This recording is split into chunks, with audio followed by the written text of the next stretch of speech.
So just a little recap of some definitions. We have chromosomes. To remind you, they are made up of DNA and protein. We have genes that are located along the strands of DNA. Genes are a piece of DNA that codes for a protein.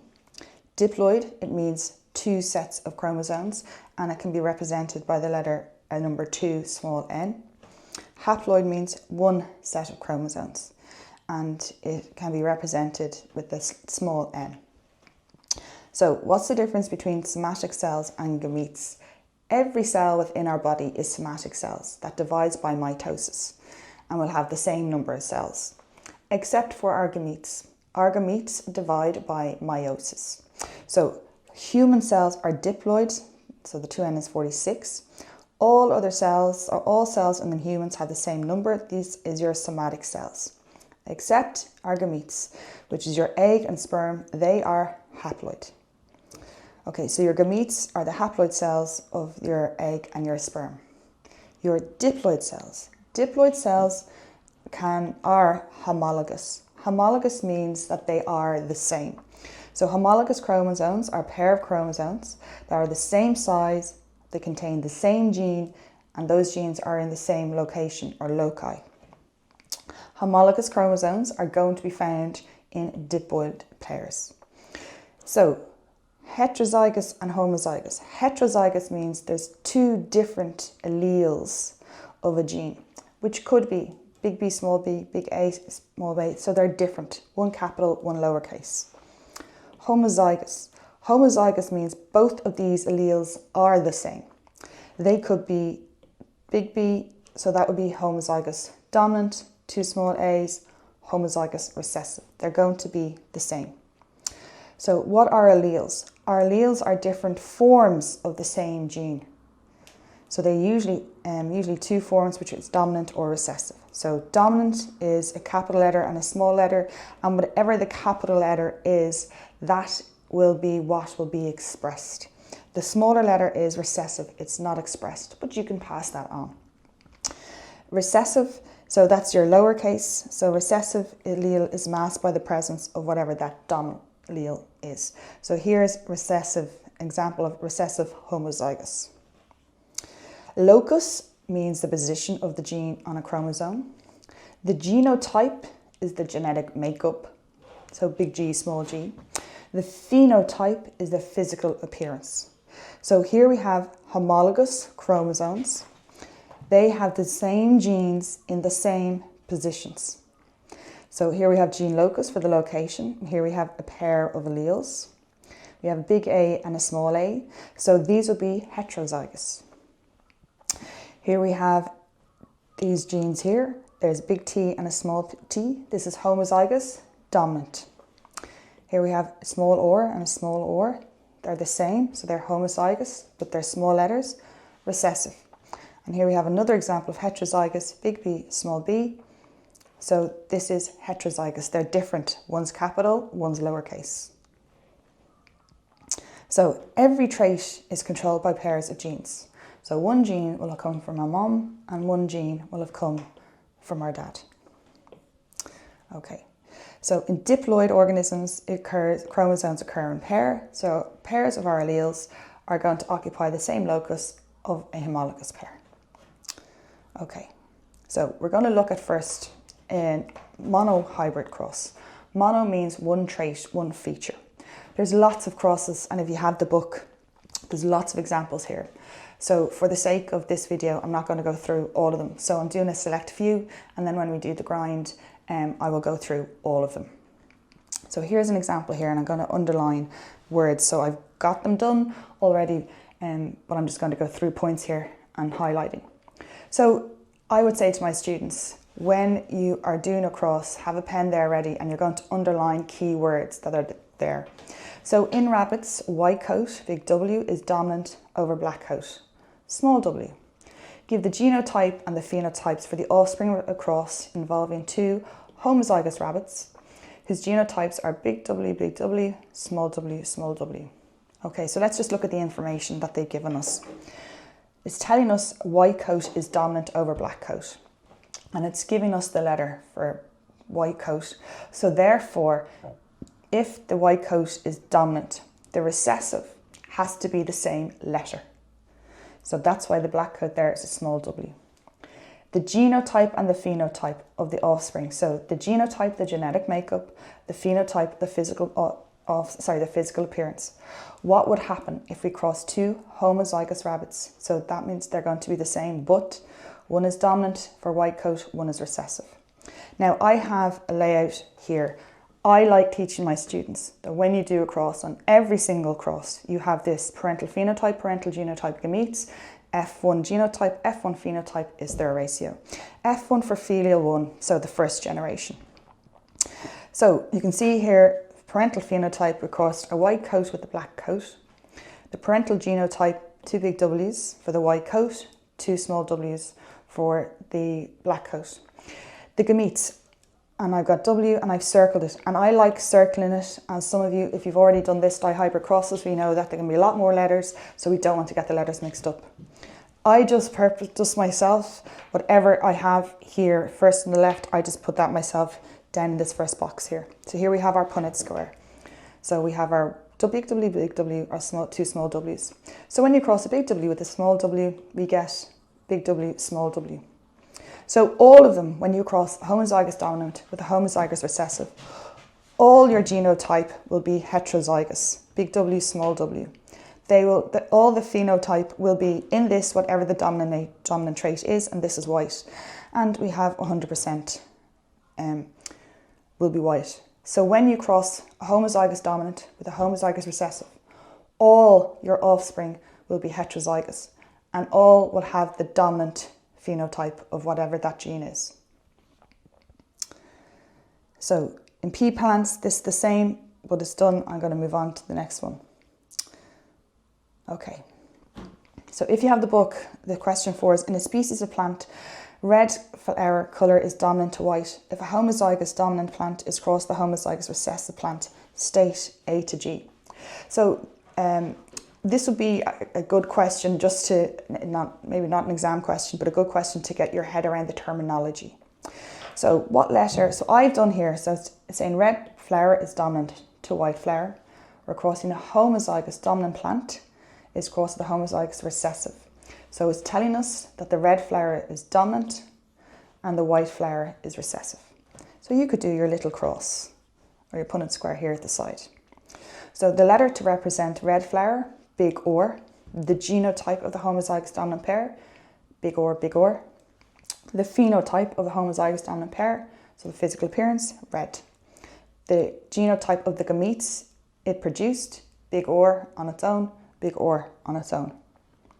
The phenotype of the homozygous recessive plant, it's white. The genotype of this recessive plant, small o, small o. The genotype of the gametes if it produced in F, small o on its own, small o on its own. If the 100 plants are produced, how many would you expect to be red and how many would you expect to be recessive? So you could do a little cross there and you'd expect 100% to be red and 0 to be recessive. So remember, when you cross a homozygous dominant, the homozygous recessive, all offspring will be heterozygous for whatever that dominant trait is. Now, this leads us on to Gregor Mendel. So Mendel you need to know. Mendel was a monk, an Austrian monk, and he was considered the father of genetics. So he would have looked at seeds first and he would have crossed the pollen of these to come up with what we now know as the dihybrid crosses, these crosses. So what do you need to know? You need to know Mendel. You don't need to know the first name, known as the father of genetics. And he came up with 2 laws. And the first law is the law of segregation. And the law of segregation states that you need to know off by heart is that traits are controlled by a pair of factors. And these factors separate at gamete formation. You need to know that word for word off by heart. So here's a little example. Here's my pair of factors. These factors separate at gamete formation. So one T will come here, the other T will go there.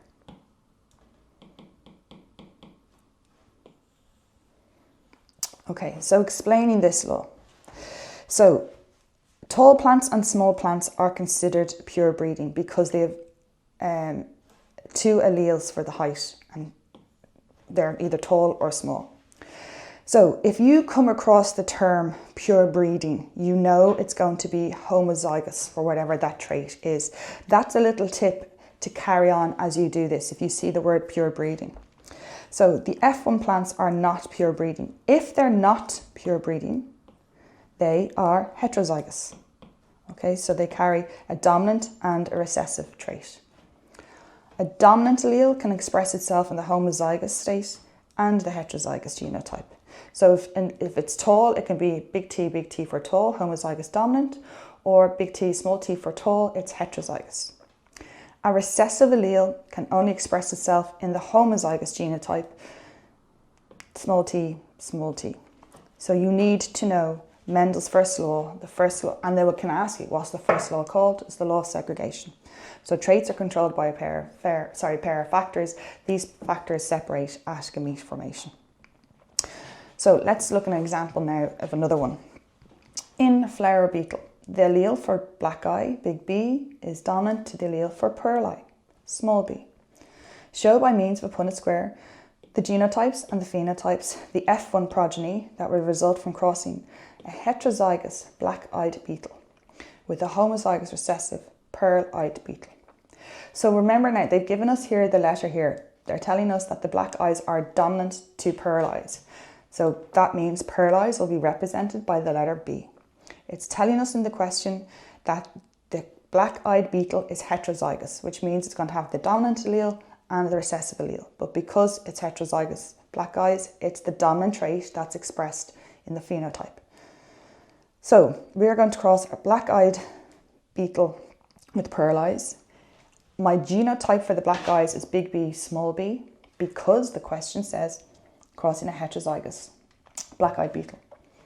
My pearl eyes are two small b's. So what are my genotypes? Big B, small b, big B, two small b's.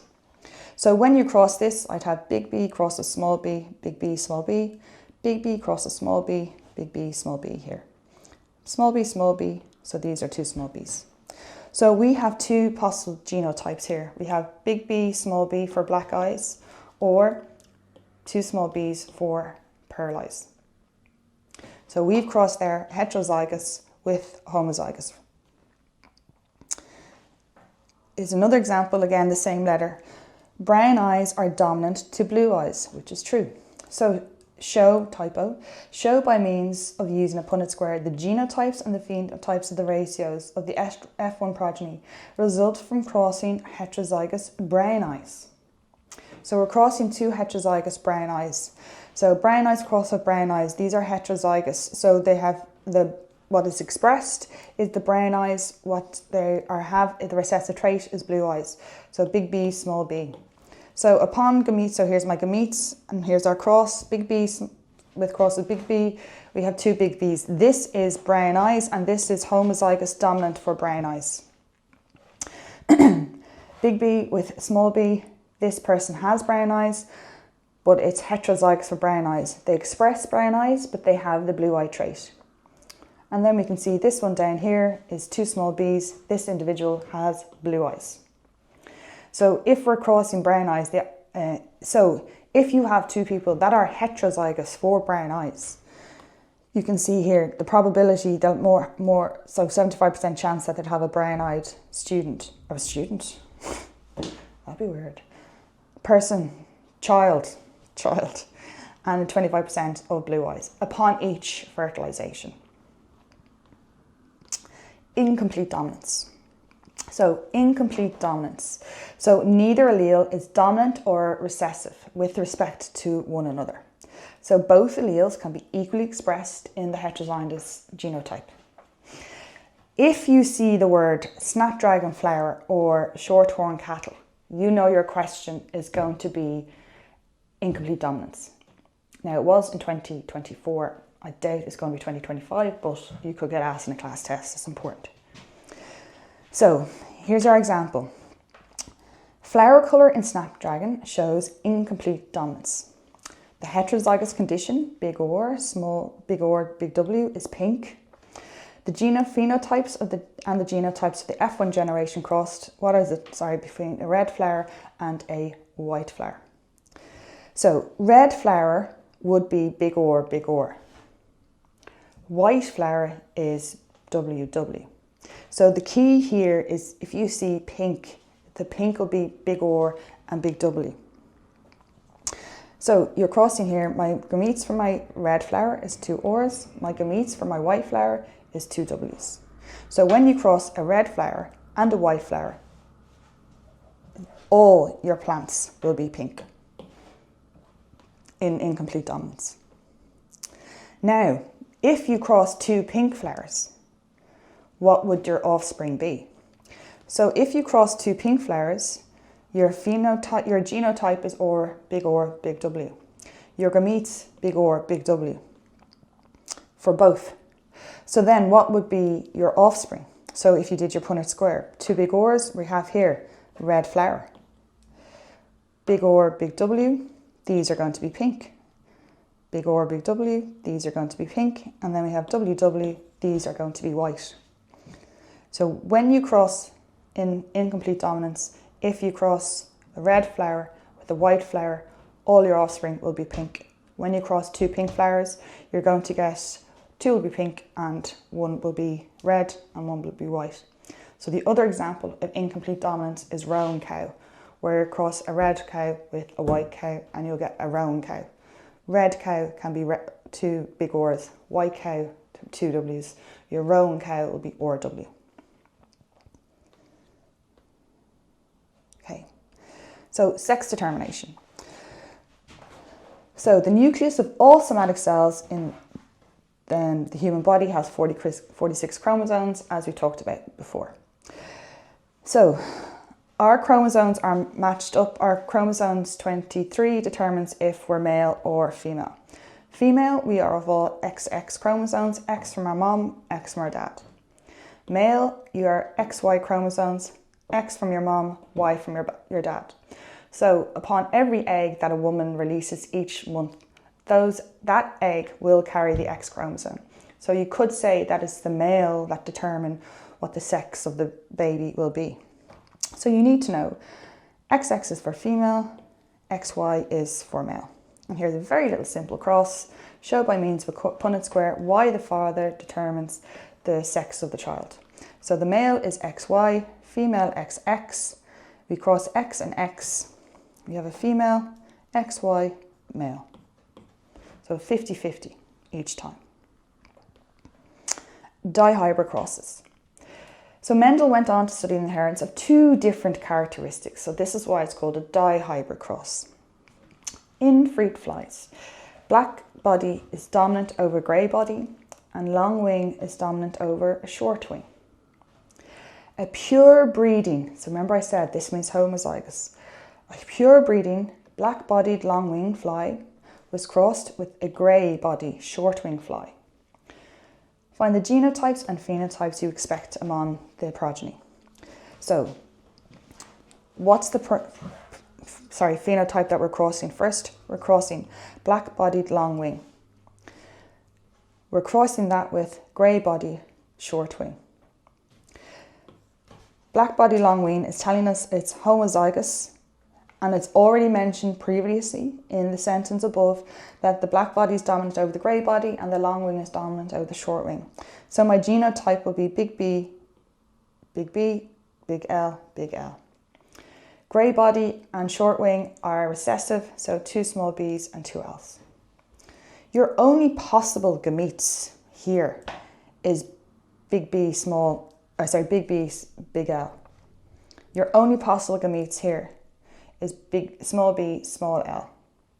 So when you cross big B, small l, small b, small l, you'll stick with the first letter. So it'll be big B down first, followed by small b.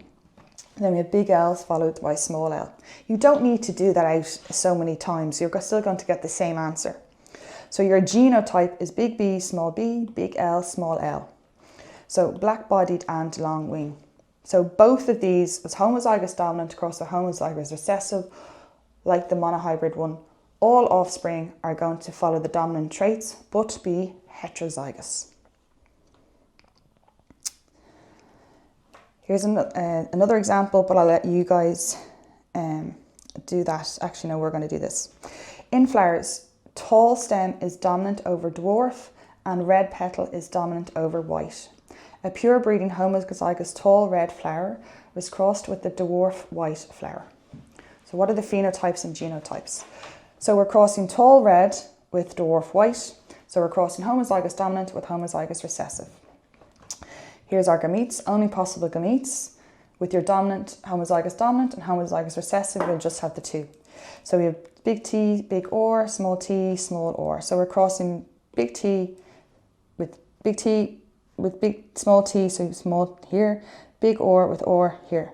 So all your offspring are going to be tall and red, but they are going to be the heterozygous form. Now, this is the question they may ask you, or you've come across. So what are the genotypes and phenotypes you would expect among the F1 progeny if you cross the tall red?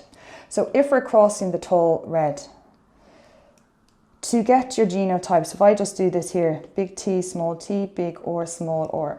So the first thing I'm going to do is I'm going to match big T with this big or. The second thing I'm going to do is if I match this big T with this or, I have to match this big T with this or. So this will give me big T, small or. And now I'm going to do the same with this. Match this T to this or. So that's small t, big or, small t, small or. And the reason now you can see why I'm putting circles around is so that students don't get all the letters mixed up.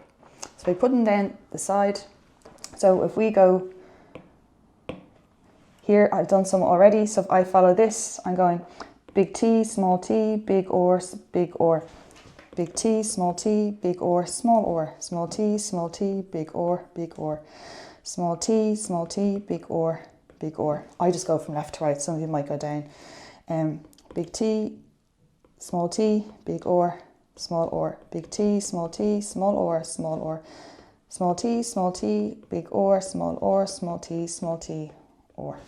Okay, so then we have to look at the genotypes.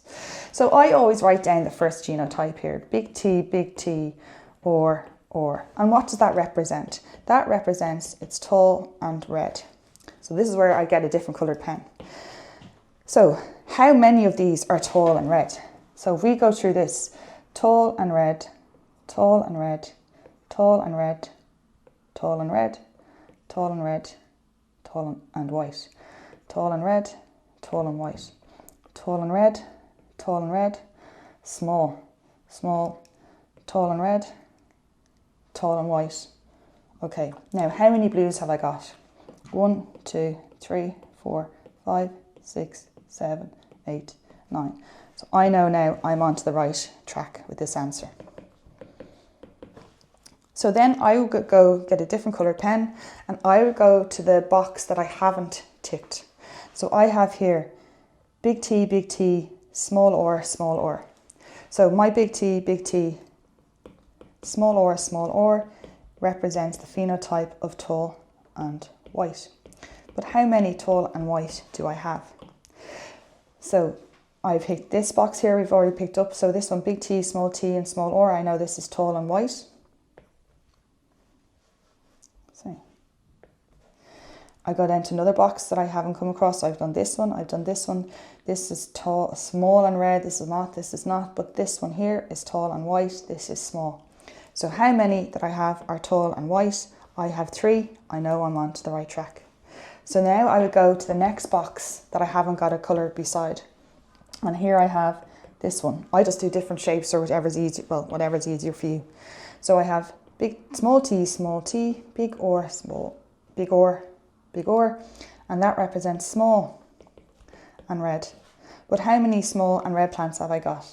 I've got here, this is small and red, and this is small and red, and this is not. So I have 3 plants that are small and red.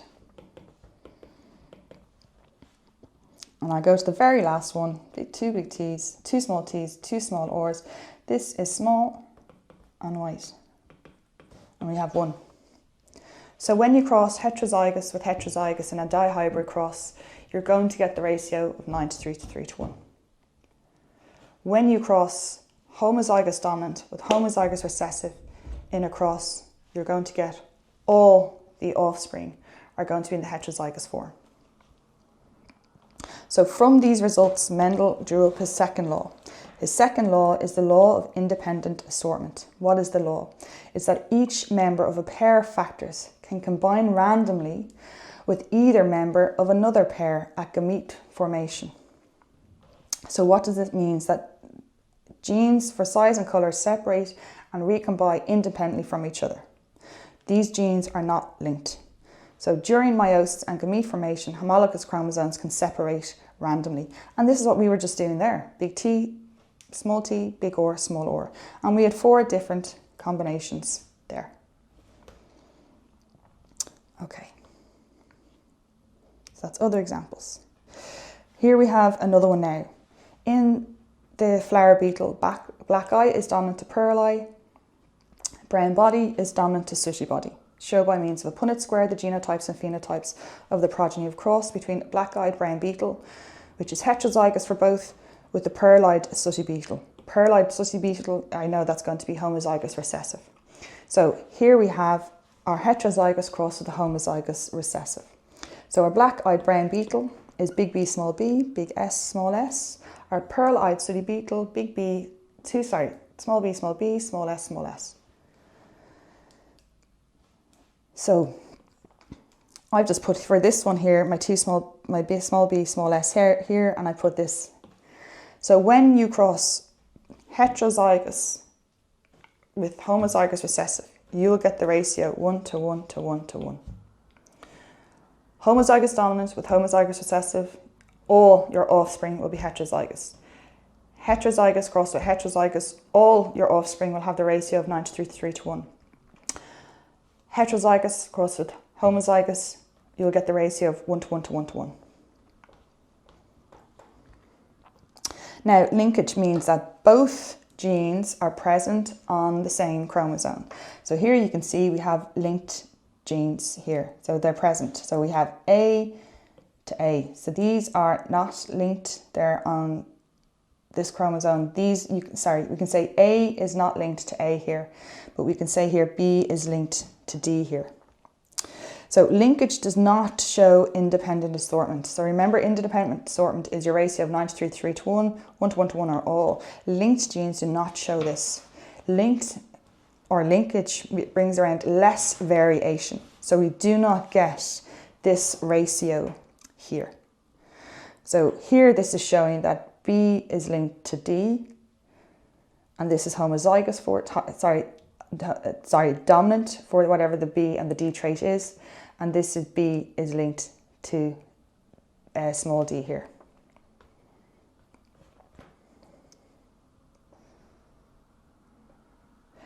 So sex linkage refers to genes located on the sex chromosomes, and it's usually linked in with colour blindness, haemophilia, and one more example would be eye colour in Drosophila and flies. So here's an example here. X-linked disorders affect males more than females, and that's because the X chromosome is smaller and doesn't carry as many genes. So eye colour in Drosophila is sex-linked trait, not train. So red eye is dominant over white eye. So a female fly has red eyes. Her father, this fly, had white eyes. Show the genotypes and phenotypes of the progeny of a cross between this red-eyed female and a red-eyed male. So this female, it says her dad had white eyes. So she would have got the red eye from her mom and the white eye from her dad. The males do not carry the gene on the Y chromosome, so that's why you're going to put a little dash there. So X and Y are representing that this is a sex-linked question. So we have X big R, X small r, put down here, X big R, Y nothing. So if we did this cross, this female, she will have red eyes. This male will have red eyes. This female will have red eyes but heterozygous and carry the white eye. This male will have the white eye. And there's one there with the haemophilia. And then pedigree. Okay, so pedigree charts. So this shows the genetic history if a group of individuals is related. Here's an example. In humans, the ability to produce the skin pigment melanin is controlled by the dominant allele, big N. Lack of this pigment leads to albinism. So this is controlled by the recessive allele, small n. The pedigree for a family is represented by below. So in pedigree charts, males are always represented by a square. Females are always represented by a circle. A line between a circle and a square represents a marriage line. A line coming down represents their number of their children. So it's shown us here is our little key. We have a square that's coloured in, it's a male, he is not albino. A square here, that's a white, they are. And the circle is the female. So here we have our parents, 1 and 2, they are coloured in. And there's children here, 3, 4 and 5. They are coloured in except for this one here. Then we can see 5 married 6, and then they have 2 children. So give the genotypes of the persons 1, 2 and 5. So if 5 here is white, this is a female that's albino. The only way that she could be albino is that both her parents are carrying the recessive gene, and that's the only way it could be expressed. So both parents 1 and 2 have to be heterozygous, big N, small n. Person 5, she's female, she is albino, so the only way that she can be albino is have 2 small n's. Could person 6 be homozygous dominant and give a reason? Now, 5 married 6, and they have a child a male that is albino. So again, the only way for him to be albino is if his father was heterozygous for it. How many children did parents 1 and 2 have? They had 3, 1, 2, 3. And then give all possible genotypes of person 4. So person 4 could be big N, or big N, small n. And the last thing of this is non-nuclear inheritance. So we've mentioned this before, but mitochondria and chloroplasts, they also contain a loop of DNA, and this will all follow the maternal line. So just be aware that this loop of DNA, and they ask you about this, can be asked within photosynthesis, respiration, genetic crosses, and human reproduction.